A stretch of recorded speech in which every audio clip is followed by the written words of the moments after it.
Welcome back. I can't believe we're on episode 11 of the Josh Kane Presidential Fireside Chat. The late, great James K. Polk. He was elected in 1844. He vowed to only serve one term right out of the gate. So that's what he ran on, and that's what he stuck to. Married to Sarah Polk. They never had kids. I think Polk had some illness as a child and wasn't able to have kids. Vice President George Dallas, again, another one of those nameless, faceless vice presidents. He added 3 states, Texas, Iowa, and Wisconsin. So again, Texas was added as a slave state. He was the governor of Tennessee. He served 7 terms in Congress of Tennessee. So, politically active. He was connected to Andrew Jackson. He was sort of his protege. Andrew Jackson's nickname was Old Hickory, and his nickname was Young Hickory. So both Tennessee, Nashville area guys. He's the only Speaker of the House to ever become president, which I find kind of interesting. You would think like the Speaker of the House would be a job that could launch you to the presidency, national recognition, name recognition, just managing, getting bills passed. Like that would be a pretty politically savvy job, Speaker of the House. But yeah, only one. No other Speaker of the House has ever been president. So James K. Polk's got that. He unfortunately lies us into war with Mexico, and another president wanted to spread slavery into the new territories, so he lied us into war with Mexico.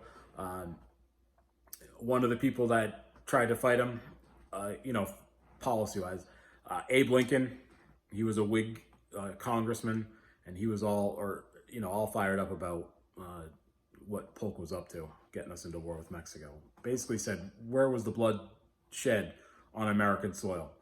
So it was all a big lie to spread slavery into the new territories, eventual new territories of Arizona, New Mexico, California, Texas.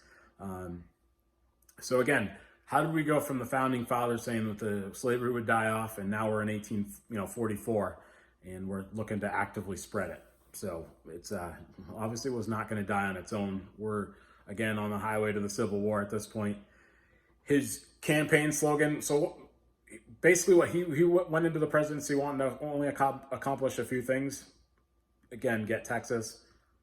He wanted to settle the border dispute within the Oregon Territory. So his big campaign slogan was 54-40 or fight.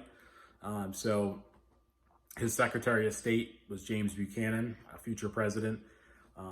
And so he helped negotiate the settlement of where that, the line where Canada and which is now Washington State, where that line was. So that was one of James K. Polk's big things that he ran on.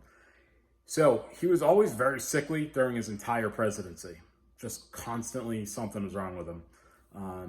And he actually has the shortest ex-presidency. He died like 100 days after his presidency. He was a young guy too, real young. I think only in his 50s.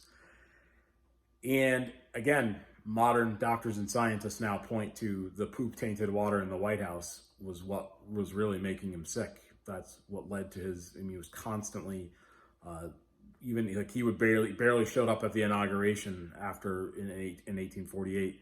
He was so sickly, and then on the ride home, he was just, that was it. So again, modern plumbing. Book recommendations, I actually have 2.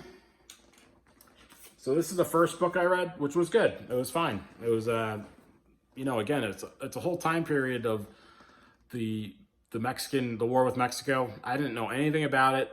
Future presidents. You had Zachary Taylor was the general, but some of the Grant was also in the war, and then Robert E. Lee was also in the war with Mexico. So, there was a lot of people that were in the war with Mexico that I just had no idea anything about the war with Mexico. So, but this book's better. So if you're going to pick one, pick this one.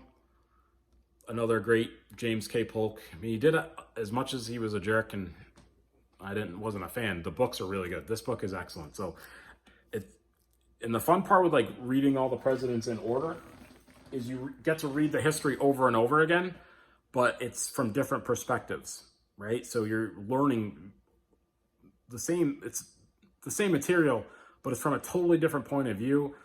Some major world events may have not even made mention in another book because it had no impact on the other person. So It's interesting. Definitely worth reading the books in order because you learn a ton. I'm like an expert on the Mexican War now. Travel recommendations. I know we already talked about Nashville. He's actually buried in Nashville, right on the steps of the Capitol building. So when you're heading up the main stairs of the Capitol building in Nashville, he's like right off to the side.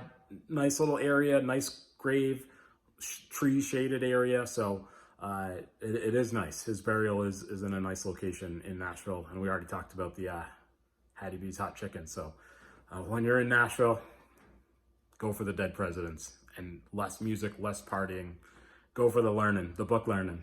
All right, that concludes episode 11. Bye for now.